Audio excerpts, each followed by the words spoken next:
بنگلہ دیش سے ملنے والی خبروں کے مطابق شیخ مجیب الرحمان کی تصویر کو بنگلہ دیش کی نیشنل کرنسی ٹکا کے اوپر سے ہٹا دیا گیا۔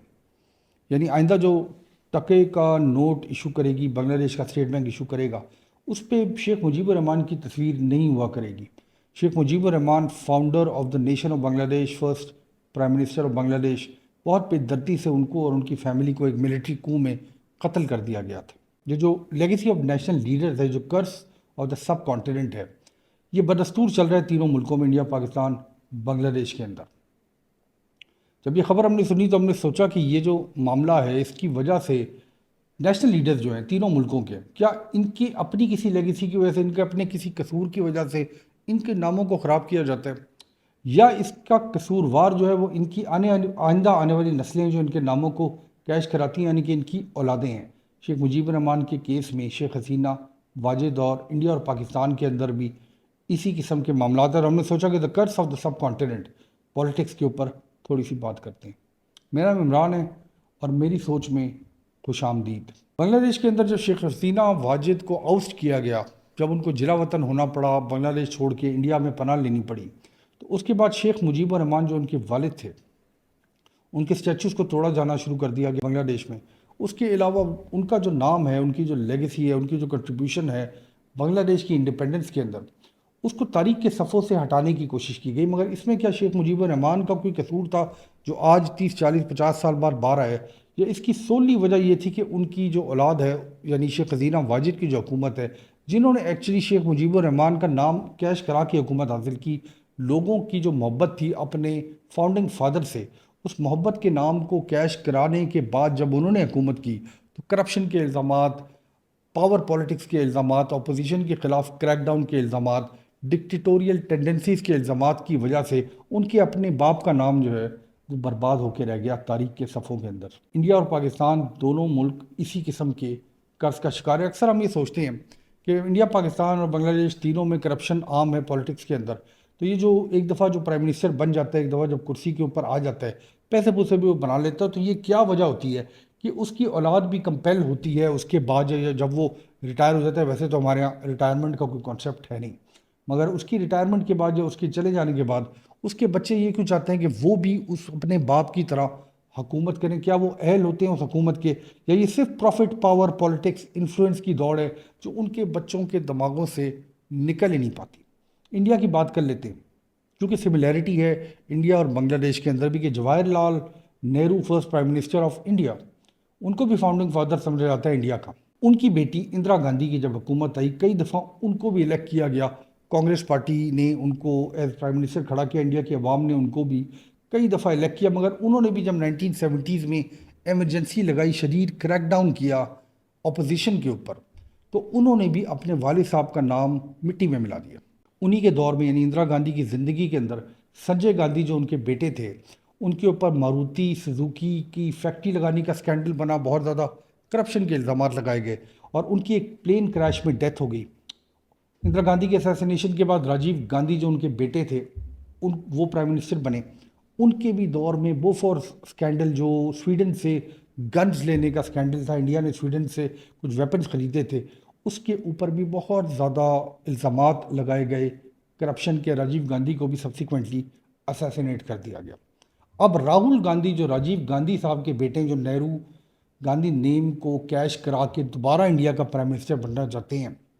اس کی وجہ شاید پبلک سروس ہے، یا اس کی وجہ یہ ہے کہ یہ جو پاور پالیٹکس ہے یہ ان کے خون کے اندر آ گئی ہے۔ ان کو لگتا ہے کہ اتنے بڑے بڑے الیکٹورل میپ کے اندر بھی یہ جو نام ہے، یعنی 1947 میں جواہر لال نہرو پرائم منسٹر بنے انڈیا کے، مگر اس نام کو آج 77-78 ایئرس کے بعد بھی کیش کرایا جا سکتا ہے انڈیا کے اندر۔ حالانکہ ابھی راہل گاندھی صاحب کو پرائم منسٹرشپ نہیں ملی، مگر آلٹرنیٹ جو بی جے پی کا نظر آتا ہے انڈین پولیٹیکل لینڈسکیپ میں، وہ ایکچولی کانگریس پارٹی ہے۔ کانگریس پارٹی بغیر نہرو گاندھی نام کے نہیں چل سکتی۔ بنگلہ دیش کے اندر بھی یہ المیہ کہ جو شیخ حسینہ واجد کی پارٹی ہے اس کو آؤٹ کر دیا گیا۔ یہ بھی کہا جا رہا ہے کہ اگلے الیکشن کے اندر شاید اس کی پارٹی کو بین کر دیا جائے گا۔ آلٹرنیٹ کیا؟ آلٹرنیٹ ان کے پاس بھی یہ ہے کہ جو اپوزیشن ہے بنگلہ دیش کے اندر، جو خالدہ ضیاء کی پارٹی ہے، جو اگین ایک لیگیسی پارٹی ہے، یعنی خالدہ ضیاء کے جو ہسبینڈ تھے ضیاء الرحمان، وہ بھی بنگلہ دیش کے ڈکٹیٹر رہے کچھ عرصہ، تو ان کی بھی پارٹی ایک لیگیسی پارٹی ہے، آلٹرنیٹی ہے، جو اسٹوڈنٹس جنہوں نے اپرائزنگ کی بنگلہ دیش میں، جس کی وجہ سے شیخ حسینہ واجد کو ملک چھوڑنا پڑا۔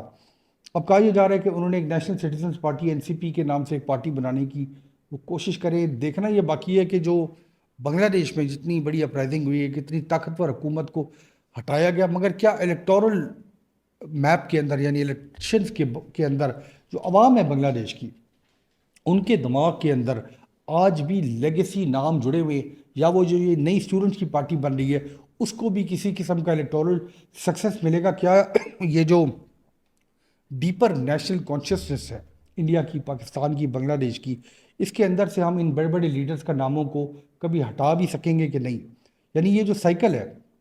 اس کو بریک کیسے کرنا ہے؟ پاکستان کے اندر بھی المیہ رہا کہ پاکستان پیپلز پارٹی ذوالفقار علی بھٹو نے بنائی، یعنی 1970s میں ذوالفقار علی بھٹو پرائم منسٹر تھے پاکستان کے، ان کو بھی اسیسینیٹ کر دیا گیا۔ اس کے بعد ان کی جو بیٹی ہیں بے نظیر بھٹو صاحبہ، ان کو جو عزت ملی تھی ان کے والد صاحب کے نام کو، یعنی بھٹو کے نام کو، اس سے محبت کا ثبوت دیتے ہوئے عوام نے ان کو بھی 12 دفعہ پرائم منسٹر الیکٹ کیا۔ ان کی حکومت کے اوپر بھی کرپشن کے سنگین الزامات لگے، اور ان کی اسیسینیشن کے بعد آج پاکستان پیپلز پارٹی بلاول بھٹو جو بینظیر بھٹو کے بیٹے ہیں وہ چلانے کی کوشش کریں۔ یعنی ایسا لگتا ہے کہ جب ہم اس الیکٹورل لینڈسکیپ کو دیکھتے ہیں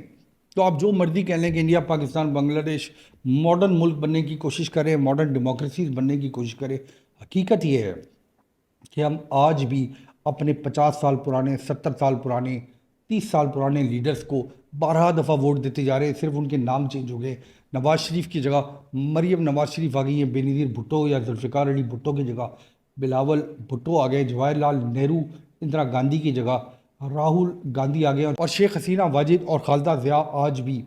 بنگلہ دیش کے الیکٹورل میپ میں پوری طور سے زندہ ہے۔ اچھا، یہ مسئلہ صرف پاکستان، انڈیا، بنگلہ دیش کا نہیں ہے، امریکہ کے اندر بھی، امریکہ جیسی ڈیموکریسی کے اندر بھی ہم نے یہ دیکھا کہ جب بھی لیگیسی پولیٹیشین آتا ہے تو وہ اپنے باپ کی نام کو خراب کر دیتا ہے، اپنے باپ کی لیگیسی کے اوپر چلتے ہوئے اپنے ملک کی پوری پولیٹکس کو ہلا کے رکھ دیتا ہے۔ یعنی 1990s میں جارج بش سینئر جب پریزیڈنٹ بنے امریکہ کے تو گلف وار انہوں نے سٹارٹ کی، ان کا وہ ون ٹرم پریزیڈنٹ تھے رونلڈ ریگن کے، وہ وائس پریزیڈنٹ تھے، اس کے بعد جب ان کو حکومت ملی، جب وہ پریزیڈنٹ بنے تو Gulf war start George Bush senior نے کی۔ جب ان کے بیٹے جارج بش جونیئر حکومت میں آئے 2000 کے اندر، تو سبسیکوینٹ جو گلف وار کا جو اختتام تھا، یعنی عراق میں جنگ، افغانستان میں جنگ، وہ انہی کے اپنے بیٹے نے کی۔ یہ جو پولیٹکس ہوتی ہے، جب آپ کی اولاد آتی ہے تو وہ اپنے باپ کو ون اپ کرنے کی کوشش کرتی ہے، مگر اس کے ساتھ ساتھ ہوتا یہ ہے کہ پاکستان، انڈیا، بنگلہ دیش کے اندر ہم نے یہ دیکھا کہ جب اپوزیشن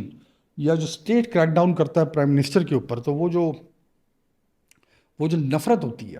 اپوزیشن کے ساتھ، وہ ان اولادوں کے سروں کے اندر ہوتی ہے، وہ اپنا رائٹ سمجھتے ہیں حکومتیں کرنا۔ سوال یہ پوچھنا چاہیے ان 2 ارب لوگوں کو جو انڈیا، پاکستان، بنگلہ دیش میں رہتے ہیں، کہ یہ جو لیگیسی پولیٹیشنز ہیں، یہ جو اپنے والدین کا، اپنے باپ کا، اپنے دادا کا، اپنے نانا کا نام کیش کرا کے حکومت میں آنے کی کوشش کرتے ہیں، حکومتوں میں آ بھی جاتے ہیں، ان کا مقصد کیا ہوتا ہے؟ زیادہ تر اس پہ اگر کبھی آج سے 50 سال بعد اسٹڈی کی گئی یا 100 سال بعد کبھی اسٹڈی کی گئی تو باہر یہ نکلے گا کہ چونکہ شیخ حسینہ واجد کے والد کو اسیسینیٹ کر دیا گیا تھا ایک کو کے اندر، ملٹری کو کے اندر، تو وہ ہر شخص کو جو ان کی اپوزیشن میں ہے اس سے ایک نفرت کا اظہار ہر وقت کرتی تھی۔ جو کریک ڈاؤن، اتنا سخت کریک ڈاؤن انہوں نے کیا اپوزیشن کے اوپر، اس کی وجہ شاید یہ تھی کہ وہ ہر شخص سے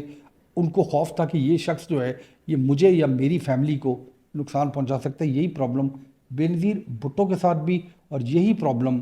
بھٹو فیملی کے ساتھ بھی رہا، اور یہی پرابلم ہم دیکھتے ہیں کہ انڈیا میں بھی جو راہل گاندھی ہیں، جو گاندھی ڈائنیسٹی، جن کے والد کو بھی اسیسینیٹ کیا گیا، جن کی دادی اندرا گاندھی کو بھی اسیسینیٹ کیا گیا، تو یہ جو ڈیپر ان کی کانشیسنس کے اندر یہ جو بات ہے کہ ہر شخص جو اپوز مجھے کرتا ہے وہ میرا دشمن ہے، چاہے وہ کوئی بھی، اس کے خلاف شدید کریک ڈاؤن کرنا پڑے گا۔ تو شاید اس وجہ سے ملکوں کی جو ڈائریکشن ہوتی ہے وہ اس قسم کے لوگوں کے ہاتھوں میں، آپ اگر مریم نواز شریف کی بھی ہسٹری دیکھ لیں، جو نواز شریف کو آؤسٹ کیا گیا،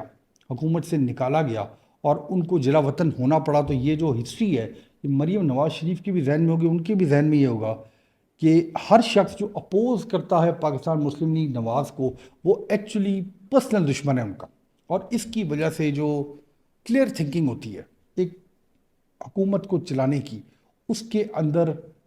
سوچنے کا جو طریقہ کار ہے وہ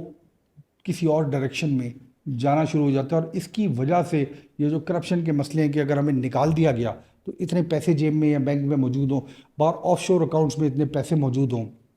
کہ ہمیں اگر بھاگنا پڑا تو ہمارا کام چل پڑے، ہم دوبارہ حکومت میں آ سکیں، اپوزیشن کے خلاف شدید کریک ڈاؤن، پریس کے خلاف شدید کریک ڈاؤن، میڈیا کے خلاف شدید کریک ڈاؤن۔ یہ ایک ڈیپر کانشیسنس دکھاتی ہے ان لوگوں کی جن کے والدین آلریڈی حکومتوں میں رہ چکے ہیں۔ اس سائیکل کو ملکوں کے اندر، ان تینوں ملکوں کے اندر بریک کرنے کی ضرورت ہے۔ ایسے ویسے نہیں لگتا کہ اگلے الیکشنز کے اندر انڈیا میں بھی جو مین اپوزیشن پارٹی ہوگی جو بی جے پی کے خلاف کھڑی ہوگی وہ کانگریس پارٹی ہوگی۔ بنگلہ دیش کے اندر یہ این سی پی تو ہے ہی، مگر جو شیخ حسینہ واجد اور خالدہ ضیاء کی جو پارٹیز ہیں وہ شاید آمنے سامنے ہوں۔ پاکستان میں ہمیشہ سے پاکستان پیپلز پارٹی اور پاکستان مسلم لیگ نواز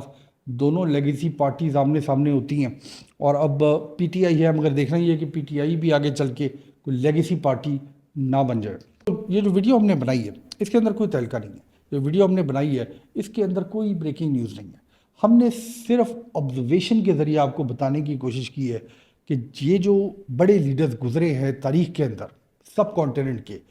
ان کی اپنی لیگیسی کو انہی کی اولادوں نے خراب کیا، اور یہ کرتی رہیں گی، کیونکہ یہ ایک کمپلیکس کا شکار ہوتی ہیں۔ یہ اپنے والدین کو ون اپ کرنے کی کوشش کرتی ہیں، اپنے فیملی کی لیگیسی کے نام کو آگے بڑھانے کی کوشش کرتی ہیں۔ جہاں پہ ایک قدم آگے جانے کی ضرورت ہے وہاں پہ یہ 10 قدم اور جاتی ہے، اور نقصان ہوتا ہے، پوری ریاست کا نقصان ہوتا ہے، پورے ملکوں کا نقصان ہوتا ہے۔ اور یہ جو 2 ارب لوگ ہیں یہ ان کی پرسنل وینڈیٹاز کے اندر، ان کی پرسنل جو خواہشات ہوتی ہیں ان کے نیچے دب کے رہ جاتے ہیں۔ ہم چاہیں گے، ہم خواہش یہ کریں گے کہ نہ صرف نیشنل لیڈرشپ کے اندر بلکہ یہ جو ہماری کانسٹیٹوئنسی پالیٹکس کے اندر بھی یہ جو ایم این ایز بنتے ہیں، یہ جو نیشنل اسمبلی کے ممبرز بنتے ہیں، ان کے اندر سے بھی یہ جو لیگیسی نیپوٹزم کی یہ جو لیڈرشپ ہے اس کو آہستہ آہستہ روٹ آؤٹ کیا جائے گا۔ نئے لوگ نئے سوچ کے ساتھ آگے آئیں گے جن کے پاس کوئی ہسٹری کا برڈن نہیں ہوگا۔ بہت شکریہ۔